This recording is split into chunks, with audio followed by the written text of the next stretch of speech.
Hello बच्चों, कैसे हो आप। आज मैं आपको बच्चों सिखाऊंगा पास्ट इंडेफिनिट टेंस। अगर ये वीडियो आपने पूरा देख लिया, आपको जितनी भी प्रॉब्लम्स है ना पास्ट इंडेफिनिट की एकदम से खत्म हो जाएंगी। ये मेरी गारंटी। आपको दोबारा पास्ट इंडेफिनिट टेंस पढ़ने की कभी ज़रूरत नहीं पड़ेगी। कॉन्सेप्ट एकदम क्लियर करा दूंगा मैं आपका, ठीक है। मेरा नाम है विपिन, तो चलो वीडियो को शुरू करते हैं। सबसे पहले मैं पास्ट इंडेफिनिट टेंस के बारे में आपको कुछ खास बातें बता देता हूं। वाक्य में जो क्रिया आती है ना बच्चों, उसके अंत में ता, था, ती, थी, ते, थे या ई, ए आदि शब्द से वाक्य खत्म होता है। तो क्रिया के अंत में ये वाक्य आते हैं, ठीक है। अगली बात देखते हैं, इस प्रकार के वाक्यों में बीते समय की आदत भी प्रकट होती है। वाक्य को पढ़ने पर यह प्रतीत होता है कि काम बीते समय में हुआ है। अतः इन वाक्यों का इस्तेमाल कहानी बताने या बीते समय पास्ट टाइम में कोई घटना बताने में किया जाता है। ये बात आपने ध्यान दिया होगा बच्चों कि जो कहानी होती है वो हमेशा पास्ट टेंस में लिखी जाती है, सुनाई जाती है।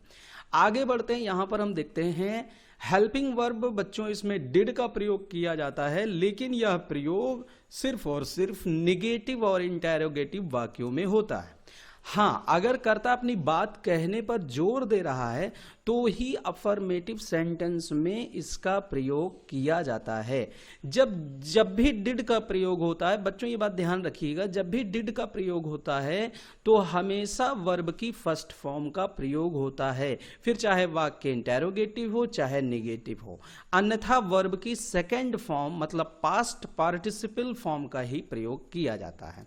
आगे देखते हैं बच्चों, हमारा जो पहला यहां पे स्ट्रक्चर आ रहा है वो है सब्जेक्ट प्लस वर्ब की सेकंड फॉर्म और प्लस अदर वर्ड। ये जो अदर वर्ड है इसमें ऑब्जेक्ट, नाउन, कंप्लीमेंट वगैरह ये सब आते हैं, ठीक है। ऑब्जेक्ट भी इसी में आता है।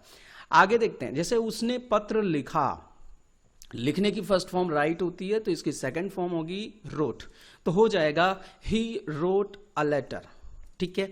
आगे देखते हैं, वह वहां गया, तो इसका ट्रांसलेशन कैसे करेंगे, ही वेंट देयर। यहां पे टू क्यों नहीं लगा, क्योंकि बच्चों ऐसा है जो वहां शब्द है, जो देयर शब्द है, ये कोई फिक्स प्लेस नहीं है, ठीक है, इसलिए इसके पहले टू नहीं लगता। आगे बढ़ते हैं, आगे हम देखते हैं, तुमने मेरी मदद की, यू हेल्प्ड मी, क्लियर। आगे देख लेते हैं structure number second. Structure number second साधारणतः निगेटिव सेंटेंसेस के लिए यूज किया जाता है। Subject plus did not plus verb की first form plus other word.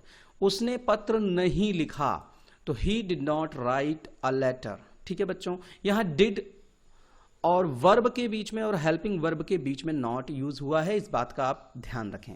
आगे देख लेते हैं, वह वहां नहीं गया, he did not go there, ठीक है। तुमने मेरी मदद नहीं की तो you did not help me. तो स्ट्रक्चर नंबर थर्ड देख लेते हैं बच्चों। स्ट्रक्चर नंबर जो थर्ड है वो है आपका नेवर के बारे में। सब्जेक्ट के साथ जब भी हम नेवर का इस्तेमाल करते हैं या किसी भी सेंटेंस में पास्ट टेंस में जब हम कभी नहीं वर्ड का यूज करते हैं हिंदी में, वहां पर हम नेवर लगाते हैं स्ट्रक्चर में, और फिर इसके साथ हमेशा वर्ब की सेकंड फॉर्म आती है। मैंने आपको बता रखा है वर्ब की फर्स्ट फॉर्म सिर्फ तभी आती है जब आप किसी भी वजह से सेंटेंस में डिड लगाते हैं, और इसमें डिड लगा नहीं है इसलिए।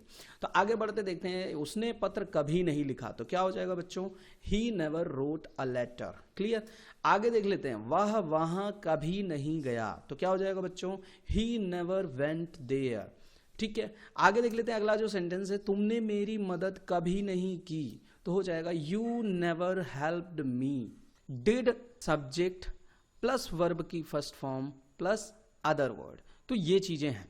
क्या उसने पत्र लिखा तो इसका होगा did he write a letter, तो यहां पे डिड, ठीक है, पहले लगाते हैं। आगे देख लेते हैं, क्या वह वहां गया तो हो जाएगा डिड ही गो देयर। क्या तुमने मेरी मदद की तो क्या हो जाएगा बच्चों, did you help me. Question mark लगाना बिल्कुल मत भूलिएगा। आगे बढ़ते हैं स्ट्रक्चर नंबर 5 की तरफ, जिसमें कि क्वेश्चन वर्ड वाक्य के बीच में आते हैं। तो देखते हैं इसको कैसे ट्रांसलेट करते हैं। स्ट्रक्चर ये रहा सामने, question word plus did plus subject plus verb की first form plus other words और प्लस क्वेश्चन मार्क। ये मत भूलना, उसने पत्र कब लिखा, कब की अंग्रेजी सबसे पहले लगा देते हैं, हो जाती है when did he write a letter, clear है बच्चों। आगे देख लेते हैं, वह वहां क्यों गया तो why did he go there, clear. Same sentences इसीलिए ले रहा हूं ताकि आपको अच्छे से कॉन्सेप्ट आपका क्लियर हो जाए। तो तुमने मेरी मदद कैसे की, how did you help me. आगे बढ़ते हैं बच्चों, 6 रूल यहां पर थोड़ा हम समझ लें। क्वेश्चन वर्ड बच्चों अगर व्हाट और हु से शुरू होता है ना, तो थोड़ा सा रूल वो अप्लाई नहीं होता है जो हमने अभी भी रूल नंबर 5 में पढ़ा है। इसमें थोड़ा सा चेंजिंग हो जाती है, हु व्हाट प्लस वर्ब की सेकंड फॉर्म का यूज कर देते हैं और जो भी रिक्वायर अदर वर्ड से उसको हम लगाते हैं। चलिए देखते हैं इसका एग्जाम्पल। जैसे तुम्हें अंग्रेजी कौन पढ़ाता था, यहां पर हो जाएगा बच्चों Who taught you English। आपने देखा कैसे who के बाद did नहीं लगा, तो ऐसी अवस्था में आप did का प्रयोग मत करना, डायरेक्ट वर्ब की सेकंड फॉर्म लगा देना। ठीक है बच्चों, आगे बढ़ते हैं।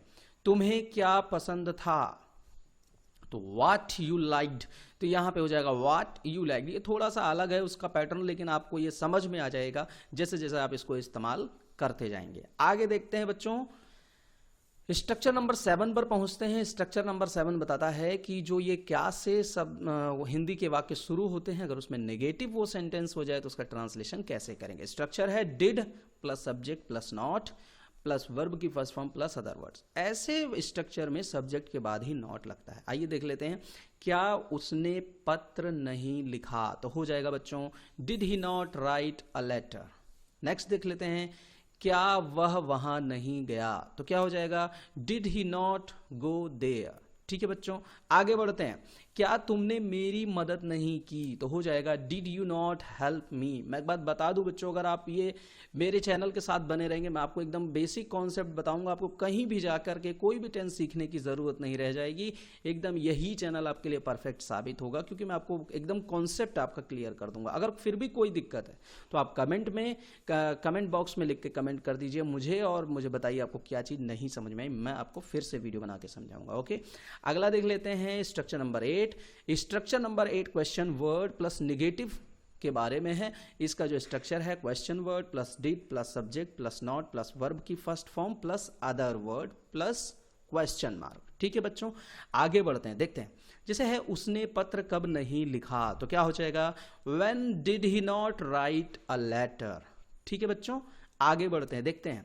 वह वहां क्यों नहीं गया, तो हो जाएगा इसका बच्चों why did he not go there. तुमने मेरी मदद कैसे नहीं की, तो हो जाएगा बच्चों इसका translation how did you not help me. Clear, आगे बढ़ लेते हैं।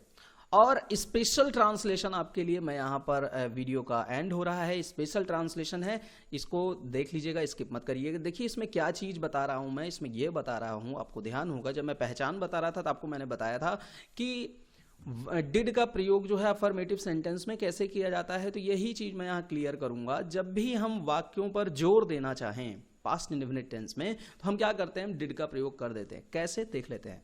एग्जांपल है वह लिखता तो था, तो लिखता तो था, अब यहां पे जो तो शब्द है इसके लिए हम डिड लगाएंगे, तो हम लिखेंगे ही डिड राइट। मैंने आपको एक चीज बताई है इसी वीडियो के अंतर्गत कि जब भी बच्चों आप डिड लगाना तब जो है ये ध्यान रखना कि सिर्फ और सिर्फ वर्ब की फर्स्ट फॉर्म का ही प्रयोग किया जाता है। अगर आपने सेंटेंस में डिड लिख दिया, कहीं भी डिड मिल गया, तो आप वहां पे वर्ब की सेकंड फॉर्म का इस्तेमाल नहीं कर सकते, किसी भी हर हाल में आप नहीं कर सकते। ठीक है, आगे बढ़ते हैं। वह खेलता तो था, तो इसका हो जाएगा he did play. Easy tip for you को करें सब्सक्राइब, बेल आइकन जरूर प्रेस करें ताकि वीडियोस की नोटिफिकेशन सबसे पहले आपको मिले।